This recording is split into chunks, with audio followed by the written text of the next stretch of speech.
Oh, hi everyone. I'm going to try out make a video today. Yeah, I was watching some videos on YouTube and across the internet, and I came across actually two videos. One of the videos is called, I'll put a link below, Truthbetold excerpt 4, The Fighter, and it's about Nate Quarry. In this video, he speaks about the fact that, you know,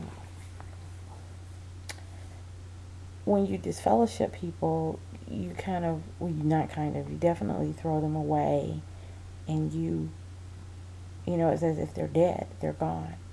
And he was saying how in his life, because being around Jehovah's Witnesses, and basically because the organization in itself has no love for people, and basically teaches people not to have love for one another, that their only concern should be the watchtower. And like I've said before in earlier videos, every day you feel like you're moving farther away from, your experiences within the watchtower. But some days, like today, you feel as if you'll never ever step outside the reach of the brainwashing and the mental abuses that you suffered while you were there, as if they'll never go away. He talked about how, he can easily dismiss people out of his life, like it's nothing. And, I've thought about the same things, It's very easy for me to dismiss people. It's very easy for me to just be like, okay, I'll never talk to you again in life. I mean, I've actually told someone, like, I don't have to talk to you ever again in life. It's fine. I'm okay if I never talk to you. Excuse me. And, I think about that now, and I'm like, there probably have been some pretty great people in my life at some points that I've pushed away. And it just makes me wonder now. It's like, as I'm getting older, as days turn into weeks, turn into years, passing me by, it's like they want you to be alone, because they know that humans need love, and they need touch, and they need community. They need those things. Many people have heard many times that children in the hospital, babies that are born, are left alone. They have volunteers that come and hug the baby and touch the baby and love on the baby, because that will help the child grow and help them survive, because we need that. And I know many of us, I'm not going to say all of us, but I know many of us, and I think it's Star Shining Bright made a video today, and he was talking about, like, who do you call? Who do you call if you fall down in your apartment by yourself and hit your head in the shower?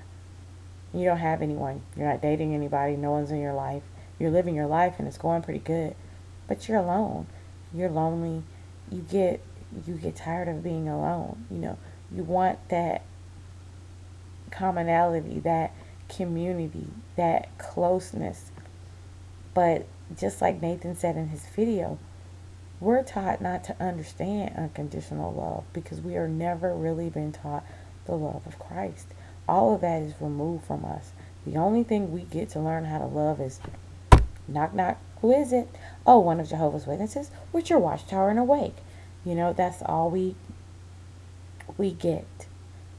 It's every day I feel like, oh yeah, today is definitely going to be a good day.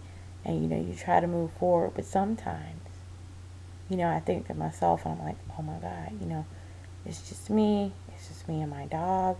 He's not going to live forever. I'm not going to live forever either. But, it's just myself and him. And I wish one day that it wouldn't necessarily have to be like that.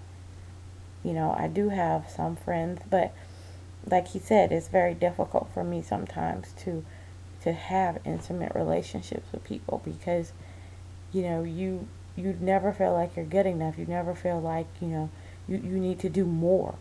You need to do more. Like he said, he worked for a company, and they'll be like, oh my God, Nate, you're doing an awesome job. And he thinks to himself, oh my goodness, what else do I have to do? I must have to do more to continue to make them feel good about me.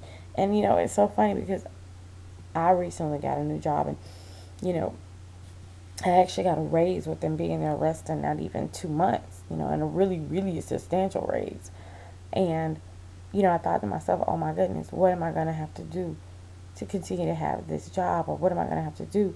And it's like, because no one's ever really questioned you on that before. You think that's normal, and it's not normal. It's not normal. Throughout my whole journey of getting away from the watchtower, I've spent many times with therapists, talking, and you get through things and you're like, yeah, cool, I'm on the other side of that. It's awesome. Now I can put all this crap behind me. And then you find out a new layer of horribleness that you've been exposed to, that you didn't know was there. And then the cycle starts almost all over again. And you're having to fight to get out of that feeling. I remember being depressed as early as being 5 or 6 years old.